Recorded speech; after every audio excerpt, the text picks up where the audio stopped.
संयुक्त राष्ट्र में इजरायल के साथ आया भारत, हमास को जमकर सुनाया प्रस्ताव पर वोटिंग से बनाई दूरी।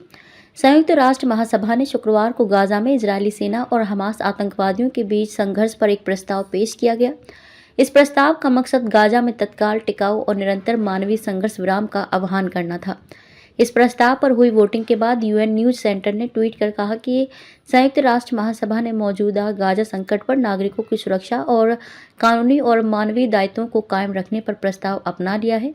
इस प्रस्ताव के पक्ष में 120 वोट, विपक्ष में 14 वोट और अनुपस्थितियों की संख्या 45 रही। दरअसल भारत भी उन देशों में शामिल था जिसने इस प्रस्ताव पर मतदान में हिस्सा नहीं लिया, लेकिन चर्चा के दौरान भारत ने खुलकर इजरायल का पक्ष लिया और आतंकवाद की जमकर आलोचना की।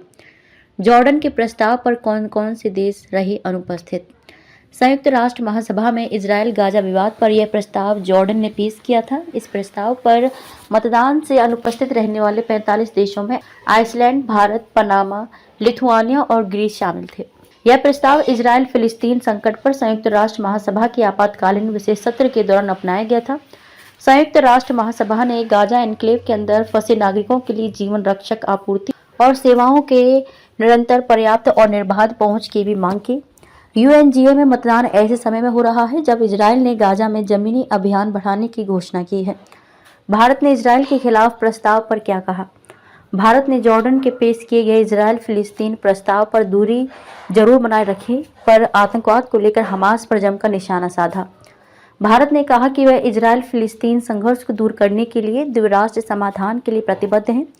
संयुक्त राष्ट्र में भारत के उपदूत योजना पटेल ने इजरायल में हुए हमास के आतंकी हमले पर दुख जताया और इस बात पर जोर दिया कि आतंकवाद का कोई औचित्य नहीं है। उन्होंने इजरायली बंधकों की तत्काल रिहाई का आह्वान किया और गाजा में चिंताजनक मानवीय स्थिति पर भी दुख जताया। उन्होंने कहा कि भारत तनाव कम करने के प्रयासों का समर्थन करता है और फिलिस्तीन की मदद के लिए हमेशा तैयार है। प्रस्ताव में इजरायल पर हमास के हमलों का जिक्र नहीं। जॉर्डन के इस प्रस्ताव में 7 अक्टूबर के हमास आतंकवादी हमलों का कोई विशेष उल्लेख नहीं है। जॉर्डन ड्राफ्ट प्रस्ताव को रूस, संयुक्त अरब अमीरात, पाकिस्तान और बांग्लादेश सहित क्षेत्र के 40 देशों ने समर्थन दिया था। इसने इजरायल की कार्रवाई की निंदा की, लेकिन हमास के आतंकवादी हमले की नहीं। हालांकि कनाडा के पेश किए गए संशोधन ने हमास के आतंकवादी हमले की निंदा की, लेकिन कनाडा का संशोधन संयुक्त राष्ट्र महासभा में पारित नहीं हो सका। वह 2/3 बहुमत हासिल करने में पूरी तरह से विफल रहा। कनाडा के प्रस्तावित संशोधन इजरायल में 7 अक्टूबर को शुरू हुए हमास के हमलों और बंधकों की घटना की निंदा से जुड़ा हुआ था। कनाडा के संशोधन प्रस्ताव के पक्ष में भारत।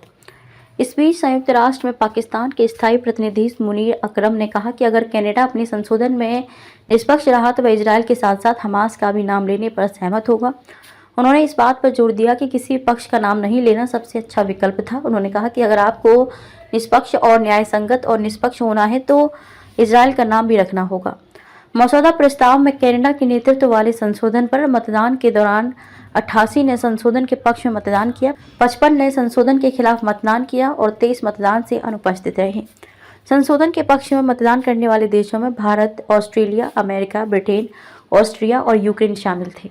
जॉर्डन ने तुरंत युद्ध विराम की जताई आवश्यकता। मतदान से पहले संयुक्त राष्ट्र में जॉर्डन के स्थायी प्रतिनिधि महमूद दैफुल्लाह हमूद ने कहा कि तत्काल युद्ध विराम की तत्काल आवश्यकता को कम करके आंका नहीं जा सकता। उन्होंने इस बात पर भी जोर दिया कि फिलिस्तीनी लोगों की पीड़ा आने वाली पीढ़ियों पर एक स्थायी छाप छोड़ने के लिए नियत है। उन्होंने कहा कि उनके संकल्प का सरल लेकिन महत्वपूर्ण लक्ष्य उसी उद्देश्य से मेल खाता है जिसके लिए संयुक्त राष्ट्र की स्थापना की गई थी: शांति और अंतर्राष्ट्रीय कानून का अनुपालन। खबरों में अब तक के लिए बस इतना ही। मिलते हैं फिर ऐसी ही किसी बड़ी खबर के साथ। तब तक के लिए नमस्कार और देखते रहिए वर्तमान युग, वर्तमान का सच।